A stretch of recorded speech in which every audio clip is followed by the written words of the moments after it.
Good afternoon. As at today, April 9th, the total number of confirmed positive COVID cases has increased to 56, with the latest daily update provided by the Ministry of Health. The purpose of this short briefing is to provide context and clarity on a recent measure taken by the federal government in relation to COVID-19. Yesterday, April 8, 2020, the Council of Ministers in their 18th urgent meeting declared a state of emergency. Per sub-Article 1A of Article 93 of the Constitution, the Council of Ministers have the power to decree a state of emergency in various cases and scenarios, inclusive of the occurrence of an epidemic. As we find ourselves amidst a global pandemic, enacting a state of emergency per the Constitution holds as a necessary measure. Since the announcement yesterday, there have been various speculations surrounding the decree, which requires some clarification. To begin with, the context, as shared previously, the federal government has been consistently assessing the threat level of COVID-19 from various dimensions and has been incrementally putting measures in place commensurate with the threat level that has been assessed. In light of the rate of spread globally and the health, economic, and social impact, as well as the peace and security impacts that COVID-19 is introducing, stronger measures are deemed necessary at the national level, which have warranted this declaration of a state of emergency. Unlike previous state of emergencies, what makes this one particularly distinct is the prevailing factors under which it is being decreed, in that the crisis, one, is a health crisis brought on by a virus for which currently there is no vaccination. Two, the rate of transmission is fast and is not visible, hence can be predominant in certain geographic locations over others or can equally affect all. And third is shifting our normal mode of operations, impacting livelihoods, altering the movement and everyday patterns that we have become used to. This shows that there are a lot of shifting variables and dynamics that this health crisis introduces, which cannot be treated and addressed under a blanket state of emergency, which is uniform over time. Therefore, the announcement of a state of emergency yesterday is a decree to prepare the foundation for subsequent binding regulations that will be set by the federal government, assessing these various shifting trends and dynamics that the virus will entail. The key characteristics of the state of emergency include: one, that the impositions are subject to vary; two, they are binding on all Ethiopians and non-Ethiopians that are dwelling within the country; three, the scope of impositions can change from geographic location to geographic location, depending on the severity of the threat.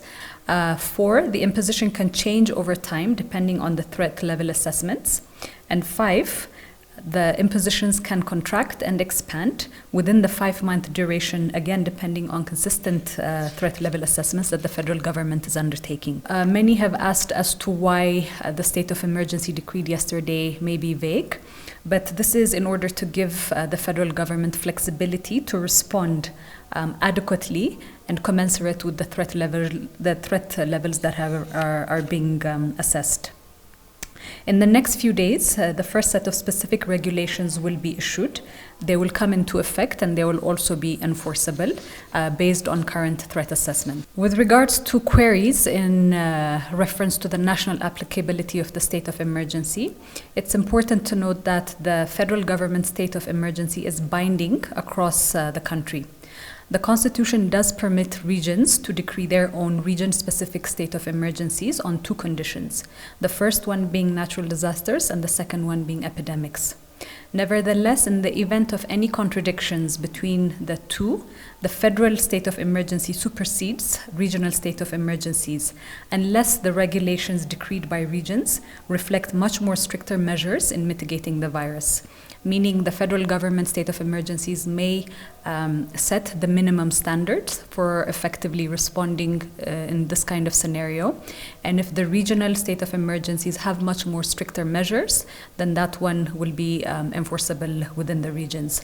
However, regions cannot necessarily minimize the state of emergency regulations, where a federal government state of emergency regulation is deemed much stronger and stricter. Another speculation surrounding the announcement, and which is also requiring clarity, is with regard to why a 5-month period, as the state of emergency decreed yesterday is valid for a 5-month duration. The maximum time that a state of emergency, according to the Constitution, can be reenacted before re-evaluating its need is 6 months.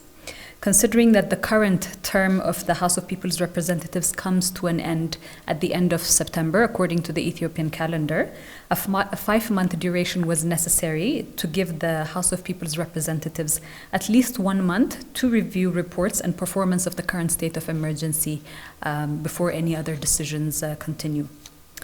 I hope this short briefing provides enough clarity with regards to some of the questions and confusions that are emerging with what was decreed yesterday.